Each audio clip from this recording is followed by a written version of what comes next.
En 2000, un scientifique américain travaillant pour l'armée ordonne à son assistant coréen de jeter environ 200 bouteilles de produits chimiques toxiques dans les égouts, sans se soucier de ce que cela peut signifier pour la rivière locale. Au fil des ans, les gens remarquent des choses étranges dans la rivière. Deux pêcheurs ramassent un poisson dans une tasse et remarquent qu'il n'a pas l'air normal, comme si la créature était mutée. Quand l'un des hommes essaie de le toucher, la créature réagit et fait tomber la tasse pour nager rapidement. En 2006, sur un pont, un homme d'affaires envisage de se suicider et remarque quelque chose de sombre et de gros bouger sous l'eau avant de sauter. Un après-midi près de la rivière, Gangdu s'endort dans le stand de collation de son père. Un garçon sans abri nommé Seju essaie de voler de la nourriture, mais son frère Sejin l'emmène. Le propriétaire du stand, Ibang, réveille son fils et lui rappelle de se mettre au travail. À ce moment-là, Gangdu voit sa fille Yinseo revenir de l'école. Yinseo est en colère parce que Gangdu a envoyé son oncle Ivre à la réunion des parents au lieu d'y aller lui-même. Elle a ignoré les appels de son père parce qu'elle a un téléphone très ancien avec un mauvais signal et elle a honte de le sortir en public. Ensuite, Gangdu et Yinseo se précipitent dans le stand, où Gangdu a une boîte cachée avec de l'argent qu'il économise pour acheter un nouveau téléphone à sa fille. Ils allument la télévision et apprennent aux nouvelles qu'un cadavre a été trouvé dans le fleuve Han, mais ils changent de chaîne pour regarder la sœur de Gangdu, Namju, participer à un tournoi de tir à l'arc. Ils sont interrompus par Ibang, qui envoie Gangdu apporter des collations gratuites à des clients mécontents. Gangdu les trouve en train de regarder une chose étrange suspendue sous le pont. Cette chose commence à bouger et se révèle être un monstre, qui saute dans l'eau. Curieux, Gangdu jette une canette de bière et le monstre la saisit avec sa tentacule pour la manger entière. La foule excitée commence à jeter toutes sortes de nourriture dans la rivière, mais la créature disparaît.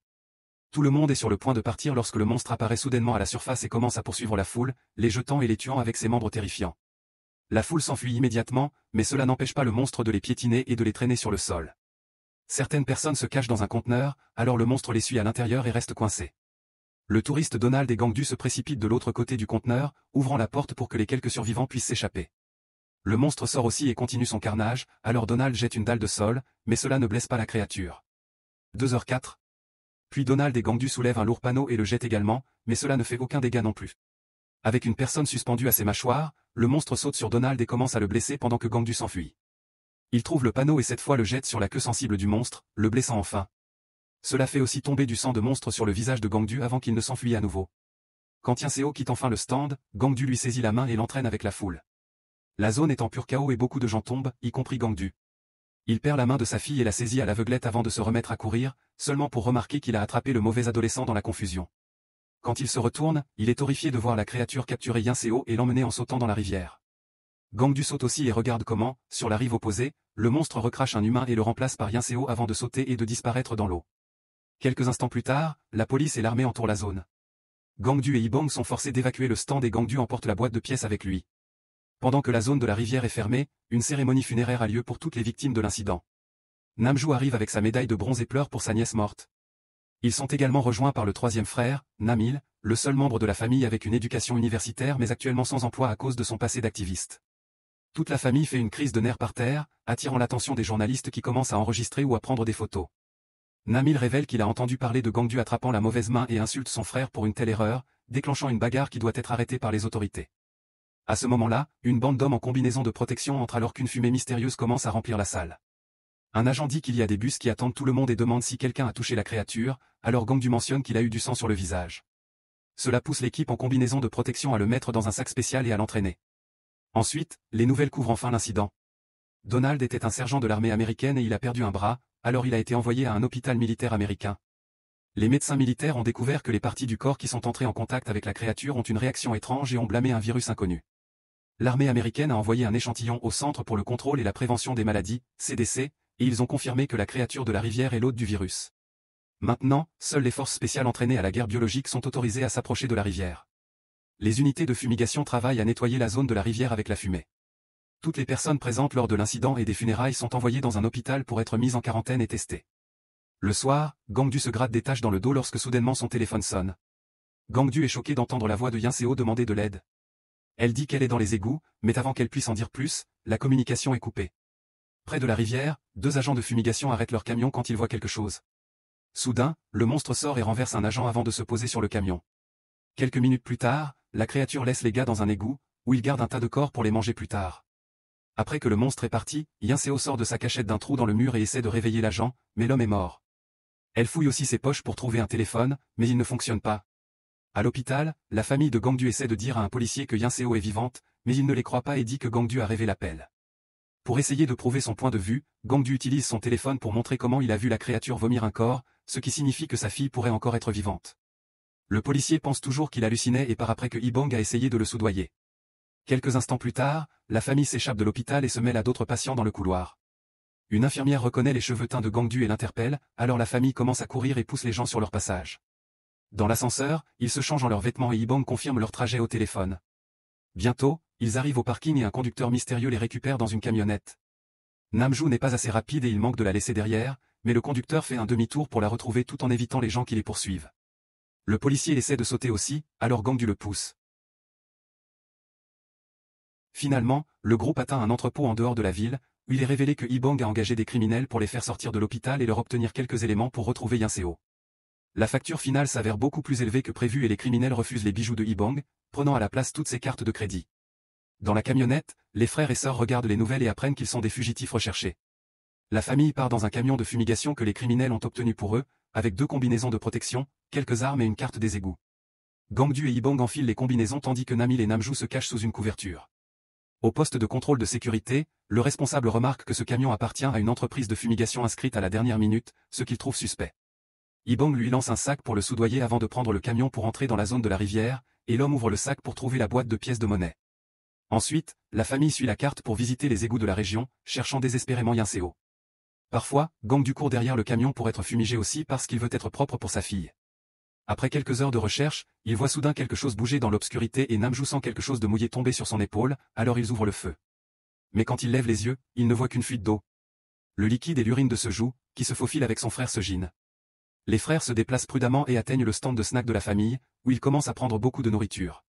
Seju veut prendre de l'argent aussi, mais Sejin l'arrête, lui rappelant que prendre de l'argent est un vol réel mais prendre de la nourriture est du seori, le droit de la faim. Une fois leur sac plein, les frères partent, pour être trouvés par le monstre. Ils commencent immédiatement à courir mais la créature est plus rapide et bloque leur chemin. Peu de temps après, la famille arrive au stand et partage un dîner chaleureux tout en faisant semblant que Yinseo est avec eux pour garder espoir. Pendant ce temps, la véritable Yinseo essaie de recueillir de l'eau d'une fuite. Quand elle entend le monstre, elle fait semblant d'être inconsciente et le regarde déposer les frères avant de partir. Yinseo les vérifie et découvre que Sejin est mort mais que Seju est toujours vivant, alors elle le protège des yeux de la créature. De retour avec la famille, Namju et Namil insultent Gangdu parce qu'il s'est encore endormi. Ibong déteste entendre cela et partage ce qui est arrivé à Gangdu, qui était intelligent enfant. Quand il était plus jeune, Ibong n'était presque jamais à la maison et restait dehors toute la nuit. Gangdu allait dans les fermes voisines pour prendre de la nourriture sous le seori, mais ce n'était pas suffisant pour un développement sain. C'est pourquoi il a grandi avec un esprit lent et son corps s'endort parfois aléatoirement. À ce moment-là, Gangdu se réveille et remarque que le monstre est à l'extérieur. Ibong ouvre le feu, ce qui énerve la créature, qui court vers le stand et commence à pousser jusqu'à le renverser. Comme il est proche, Ibong tire encore et fait tomber le monstre. Ensuite, la famille sort et remarque que la bête est toujours en vie, alors Namil tire aussi. Le monstre s'enfuit immédiatement et grimpe sur le pont, où il provoque une série d'accidents de voiture. Puis il grimpe sous le pont, sautant autour tandis que les gars continuent de tirer jusqu'à ce qu'il soit à court de balles. Le monstre saute dans l'eau et la famille remarque que les soldats arrivent, alors il commence à fuir. Gangdu dit qu'il lui reste une balle, alors Ibong prend son arme et dit à ses enfants de courir vers le camion pendant qu'il s'occupe du monstre. Dès que la bête sort, Ibong essaie de tirer, seulement pour découvrir que Gangdu a mal compté et qu'il n'y a pas de balle. Le monstre le frappe rapidement, puis le saisit avec son tentacule et le jette au sol, tuant instantanément Ibong. Les frères et sœurs pleurent leur père mort, mais leur chagrin est interrompu par les autorités. Tandis que Namil traîne Namju loin, Gangdu décide de se rendre par culpabilité. Peu de temps après, les médias annoncent que Donald est mort du virus. Le CDC décide d'utiliser, Agent Yellow, un système chimique développé par les États-Unis pour lutter contre les épidémies de virus et le terrorisme biologique. La diffusion de tels produits chimiques toxiques est considérée comme dangereuse par de nombreux citoyens, qui sont prêts à protester contre cela. Les médias disent également que le virus a des symptômes similaires à ceux d'un rhume, donc les gens dans la rue s'éloignent de quiconque éternue ou tousse. Pendant ce temps, Namil rencontre Fat Guevara, un ami de ses jours d'activisme. Guevara fait entrer Namil dans son bureau après les heures de travail car il travaille pour une compagnie de téléphone et peut localiser l'appel de Yinseo. Il le trouve rapidement sur l'ordinateur, mais pour accéder au GPS, ils ont besoin d'un mot de passe. Guevara demande suspiciously continuellement des nouvelles de Namju, alors Namil explique qu'ils se sont séparés dans les égouts et qu'il ne sait pas où elle est. Comme le mot de passe qu'ils ont trouvé sur une note de bureau ne fonctionne pas, Guevara dit qu'il va chercher dans le bureau du directeur. Cependant, il fait semblant et tous ses amis sont cachés là, attendant de capturer Namil pour la récompense. À ce moment-là, Namil trouve une autre note de mot de passe et entre avec succès dans le système, trouvant finalement l'emplacement de Yinseo, le pont de Wonyo. Après l'avoir marqué sur la carte, il remarque toutes les personnes sortant du bureau pour le capturer. Namil met une agrafe sur une prise et l'insère dans la prise, causant un court-circuit qui laisse la pièce dans le noir. L'équipe panique et cherche dans le bureau, mais au moment où les lumières reviennent, Namil est déjà en train de s'échapper. Dans la rue, il entend la police arriver, alors il doit sauter du pont pour s'échapper. Son corps finit par être assez douloureux donc il s'évanouit sous le pont après avoir envoyé un message texte à Namjoo avec l'emplacement de Yinseo. Pendant tout ce temps, Namjoo a continué à chercher Yinseo. Elle dort dans les poutres du pont, se faufile dans l'eau pour ne pas être vue et prend de la nourriture dans le magasin de la famille. Elle charge aussi son téléphone et voit le message de son frère. Namjoo court immédiatement vers le pont de Wonyo tout en appelant Gangdu pour partager l'information. Malheureusement, le monstre la trouve et la frappe avant qu'elle ne puisse tirer avec son arc, la faisant tomber dans un égout très étroit. Namjoo perd connaissance et la bête ne peut pas l'atteindre, alors elle part. Dans le laboratoire, les espoirs de Gangdu renaissent et il essaie de sortir de la pièce, mais l'équipe médicale le maîtrise immédiatement et lui injecte un sédatif. Cependant, 1 heure passe et il n'est toujours pas inconscient, alors les médecins décident de prendre l'échantillon quand même. Gangdu hurle de douleur lorsque l'aiguille perce sa peau, attirant l'attention d'un médecin américain qui fait arrêter les autres. Avec l'aide d'un médecin bilingue, Gangdu explique la situation avec sa fille et comment personne ne l'a écouté. Au début, le médecin américain pose des questions comme s'il était intéressé, mais malheureusement, il ne fait que prétendre tester l'état psychologique de Gangdu. Il conclut que le virus provoque la démence et qu'ils doivent prélever un échantillon dans la tête de Gangdu. Le médecin coréen pense que c'est un peu excessif, alors l'américain l'emmène à l'écart et lui explique la vérité. Donald est mort de choc pendant l'opération et l'autopsie n'a révélé aucun virus. Les tests sur les personnes en quarantaine étaient également négatifs, donc il est très probable qu'il n'y ait pas de virus du tout. L'anglais de Gangdu n'est pas très bon, mais il comprend le basique, no virus at all, pas de virus du tout, et demande des explications. Les médecins l'emmènent immédiatement à la salle d'opération, où ils prélèvent un échantillon de son cerveau. Dans les égouts, Yinseo prend les vêtements des corps et les attache ensemble, ajoutant une matraque de policier à la fin.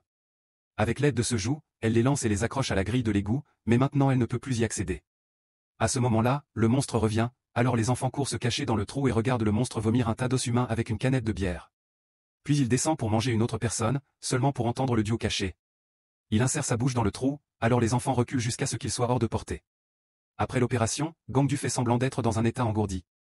Quand un médecin prend un échantillon de sang, Gangdu en profite pour la capturer et prendre l'aiguille comme arme. Il menace de pulvériser du sang contenant le virus sur les autres médecins, alors il s'éloigne et le laisse sortir.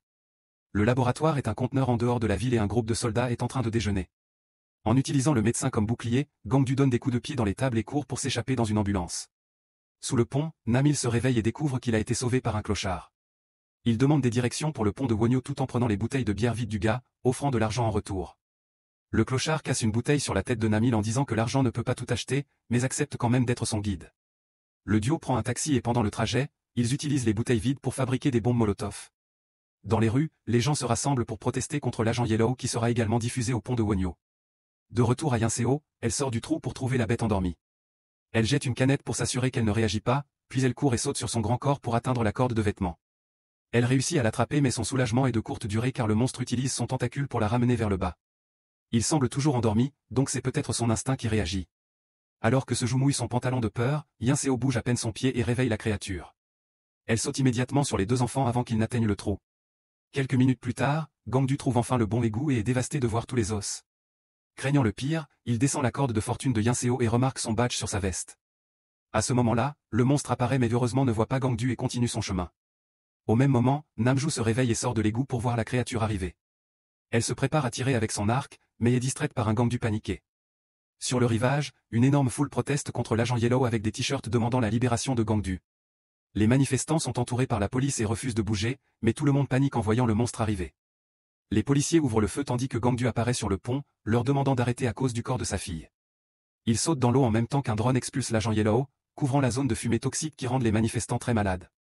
La bête commence à se sentir malade aussi et un autre policier essaie de lui tirer dessus, mais Gangdu apparaît pour l'en empêcher. Le monstre se tord de douleur au sol, alors Gangdu en profite pour plonger sa main dans sa bouche, trouvant une main humaine. Il tire immédiatement et libère les deux enfants, qui sont malheureusement morts. Le drone continue de lancer l'agent Yellow sur la créature tandis que des agents masqués enregistrent toute la scène et que des gens tombent malades partout, y compris les policiers eux-mêmes.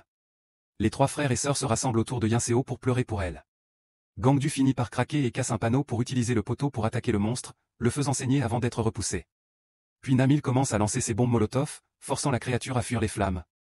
Finalement, la créature se retrouve sous le pont et le clochard verse beaucoup d'essence sur elle.